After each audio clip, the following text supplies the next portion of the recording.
You and your partner respond to a small house on a report of a pediatric sick case.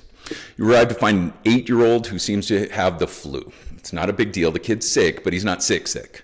Mom seems especially fearful, though, and Dad seems to be angry. He's pacing around with tension in his jaw and his fists clenched. His eyebrows are tensing together, and he's overbearing in his efforts to be part of the call, and his voice is louder than normal conversation. You explain what's going on, and the child isn't in danger. You calmly and confidently explain the best way to treat the child's symptoms. You use the term, "if it were me," and there's a card around here somewhere. Mom seems to lower her fear level to a great extent, but Dad still seems pretty upset and overbearing. Weird. Why is Dad so upset? I'm Angry Bill, and this is Prehospital Wisdom. Let's talk about the concept of energy that people in situations give off. There used to be a TV show called The Dog Whisperer. It was a reality show about a dog trainer named Cesar Millan who could get any out-of-control dog to behave. I don't know much about dog training, his methods, or whether his ideas are accepted. One thing he said, though, resonated with me. It's a concept of energy. Not everyone holds this dog training theory as true, but it serves as a fine model for this EMS-related topic. Millan explains that energy is the main way that dogs communicate. Quote, "Energy is what I call beingness. It is who you are and what you are in every moment. Dogs don't know each other by name, but they know the energy that they project," end quote. This isn't energy as a kinetic force or as a hippie-style energy field. Energy isn't how much work you're willing to do or whether you feel like sitting on the couch. Millan is talking about the outward expression of one's mindset and emotional state. That's why Chihuahuas can lead Great Danes. Dogs respond to energy, not to size. Patients and bystanders project energy as well. Keep in mind, so do providers, but the energy we're projecting is a longer topic for a different video.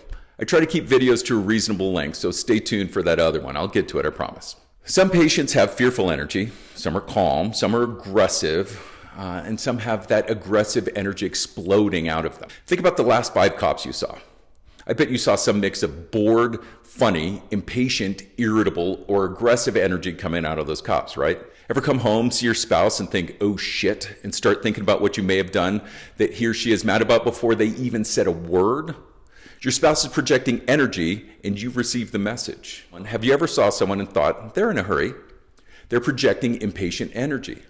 You can tell when a stranger is angry. You can tell when a stranger is about to yell at their kids. You don't even know them. You're just reading the energy that they're giving off. The important thing in EMS is to recognize that energy coming out of people and coming out of scenes. Make sure it matches what would be expected on a scene. It makes sense for a parent to be fearful when a child is injured. It makes sense for a police officer to be aggressive during a felony traffic stop. But when the situation is more calm and more secure, that energy level should become more stable. Acting fearful in a stable environment is weird. There may be more to the story that we're missing.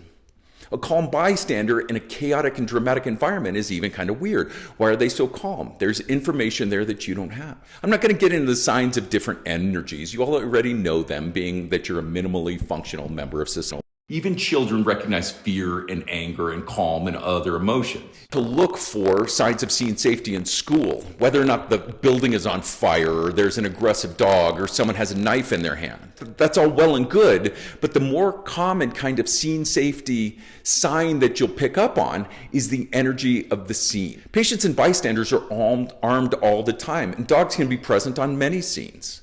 But there's a difference between a man with a knife in his pocket or even a concealed firearm when his energy is relaxed versus agitated, confused, upset, or angry. Same thing with a dog. A dog on scene sniffing around is different than a dog looking tense with its ears back, hair bristling. The energy of the owner is important when concerned about dogs. The energy state being projected is important to the relative safety level of that scene. The ability to listen to your subconscious when it's trying to tell you that something's out of place energetically or emotionally is critical to keeping you safe. Increase scene safety by paying attention to that emotional energy that people are giving off. What signs of scene energy do you recognize? Has a skill ever saved you? Let me know down in the comments. Make sure to share my content and do all the other YouTube stuff. You know what I like. This is Angry Bill for Pre-Hospital Wisdom. Until next time, stay safe.